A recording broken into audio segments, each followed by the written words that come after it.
Saudara-saudari, Bapak Ibu, rekan-rekan muda dan adik-adik yang terkasih dalam Tuhan, selamat sore.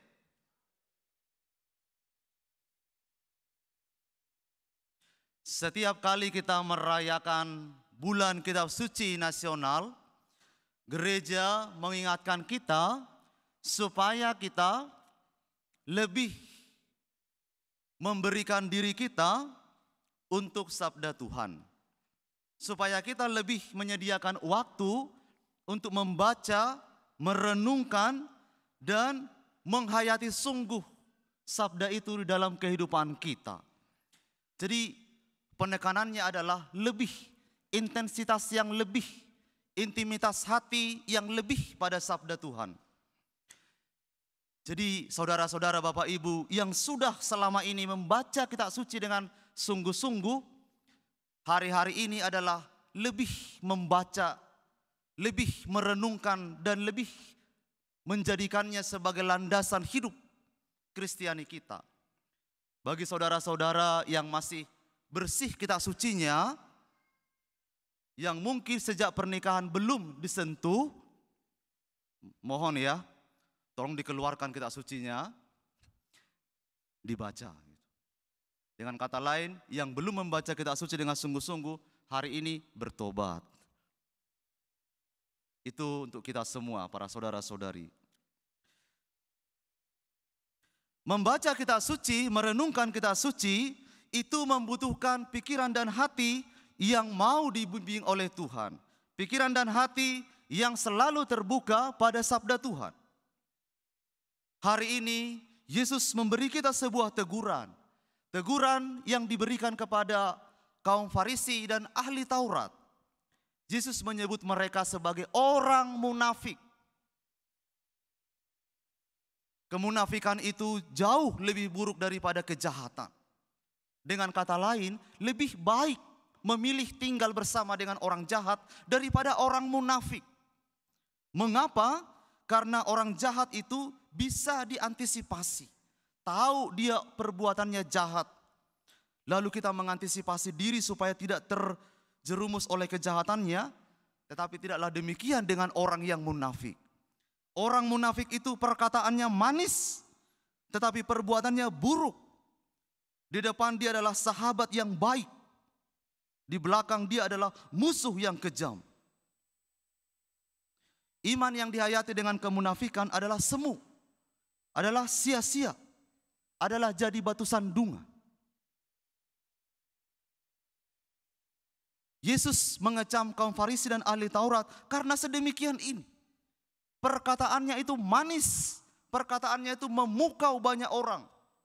Tetapi nilai-nilai kasih terabaikan dari semua perkataan dan pengajaran orang-orang ini. Maka Yesus berkata kepada mereka, benarlah yang dikatakan oleh nubuat para nabi itu. Bibir mereka ini memuji Allah, tetapi hatinya jauh dari Allah. Mereka berkata-kata tentang Tuhan. Mereka lihai sekali untuk berkata-kata tentang hukum Tuhan. Tetapi mereka tidaklah mengindahkan apa yang paling esensial dari sabda Tuhan itu sendiri. Mereka memang beribadah. Mereka tekun beribadah. Mempersembahkan kurban bakaran kepada Allah.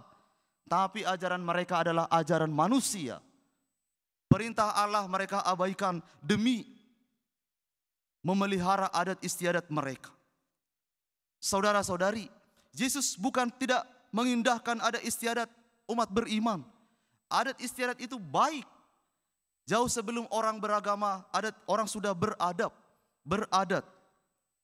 Tetapi bila adat istiadat itu mengabaikan nilai-nilai iman, nilai-nilai cinta kasih, maka adat istiadat itu harus dimurnikan lagi supaya lebih membawa cinta kasih di dalamnya. Bagi Yesus, sia-sialah orang mengenal Tuhan bila hidupnya tidak selaras dengan kehendak Tuhan. Sia-sia orang melakukan banyak hukum-hukum atau perintah Tuhan, tetapi bila hidupnya itu tidak selaras dengan apa yang Tuhan kehendaki. Mahkota dari hidup kita sebagai orang Kristiani itu adalah hukum cinta kasih. di atas seluruh perbuatan kita, itu adalah hukum cinta kasih. Saudara-saudariku yang terkasih, maka kegagalan sebagai orang beriman itu ada di sini. Membuat orang sibuk dengan hal-hal lahiriah, tetapi mengabaikan hal-hal yang batiniah. Memahami iman itu sekedar hal-hal yang jasmani, tetapi tidak membuat orang masuk ke level rohani batiniah yang mengubah orang untuk lebih selaras dengan Tuhan. Ini membutuhkan pertobatan dari kita semua. Dari hari ke hari kita perlu menyelaraskan pemikiran-pemikiran kita, keputusan-keputusan yang kita buat, apakah itu semata-mata hasil pemikiran kita, atau itu sudah dijiwai oleh sabda Tuhan sendiri. Iman harus mengangkat hati kita dari keegoisan kita. Iman itu harus membuat kita berani meninggalkan kedengkian, iri dalam hati kita. Maka para saudara-saudari, hati yang bersih, hati yang mau dibentuk oleh sabda Tuhan itu mutlak sekali untuk kita perlukan, terutama di hari-hari bulan kitab suci ini. Biasanya kita lebih mudah untuk membaca dan merenungkan sabda Tuhan yang memang sejalan dengan kita, ya kan? Yang memang membenarkan kita, memvalidasi apa yang kita buat. Itu mudah untuk dihayati.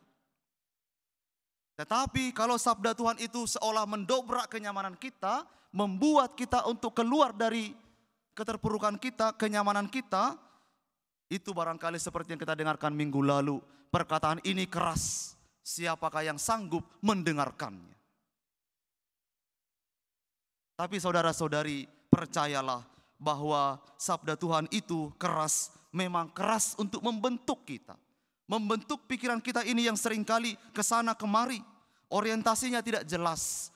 Maka harus dibentuk oleh sabda Tuhan supaya orientasinya jelas kepada Yesus. Supaya orientasi hidup kita itu jelas pada hidup yang kekal di depan sana.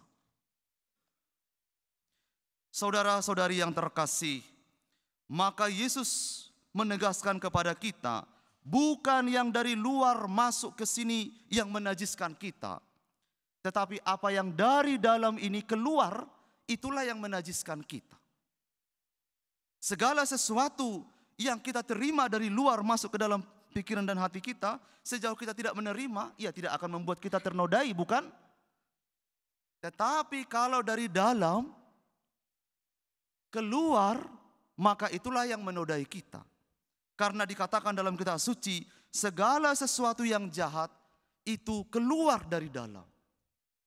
Hati yang baik akan mengeluarkan kebaikan. Pikiran-pikiran yang baik. Keputusan-keputusan moral yang baik.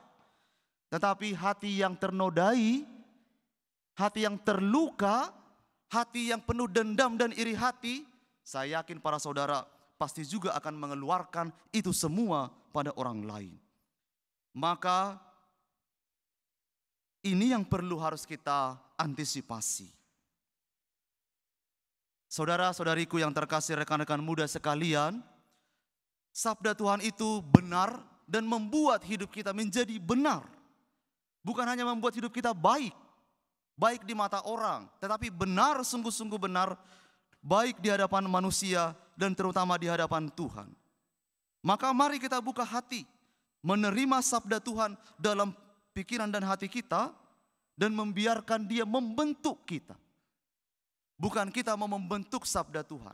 Bukan kita mau mengubah sabda Tuhan supaya selaras dengan apa yang saya buat, yang saya pikirkan. Tapi supaya pikiran saya ini diluruskan oleh sabda Tuhan itu sendiri.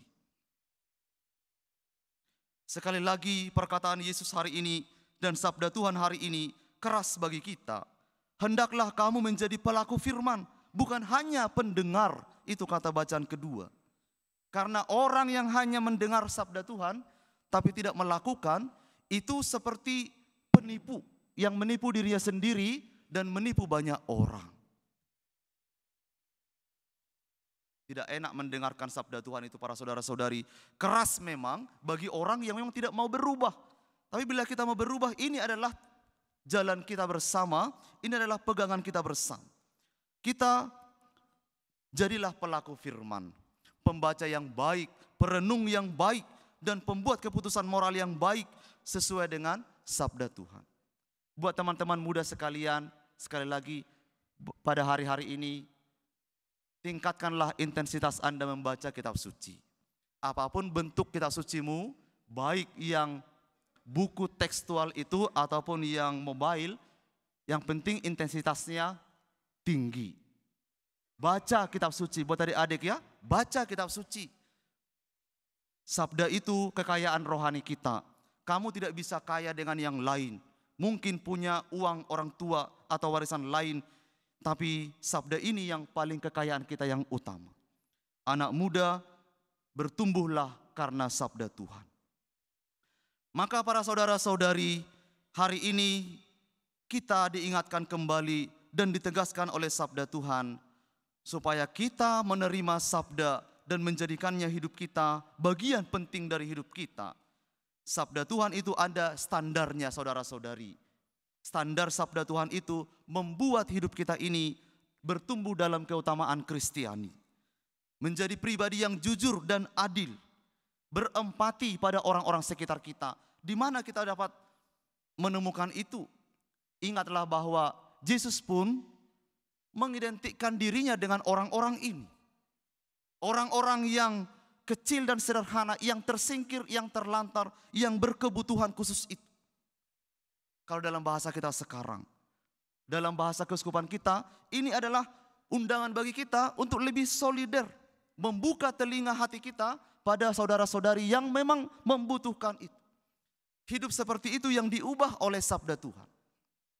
Bila kita masih jauh dari mereka, dari saudara-saudara kita ini, mungkin kita masih butuh waktu sedemikian untuk diubah oleh sabda Tuhan ini.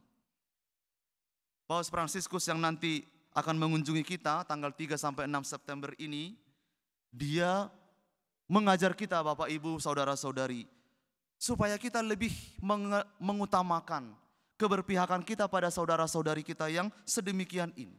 Supaya kita lebih berempati pada mereka. Maka dia berkata, aku tidak suka gereja yang indah bersih karena mereka nyaman dengan dirinya sendiri. Saya lebih senang gereja yang memar dan kotor karena mereka mau keluar dari dirinya sendiri, menjangkau orang yang ada di pinggiran, menjangkau mereka yang terluka, mereka yang tersisih. Itulah gereja yang hidup. Itulah eklesia Paus Fransiskus yang nanti akan datang mengunjungi kita.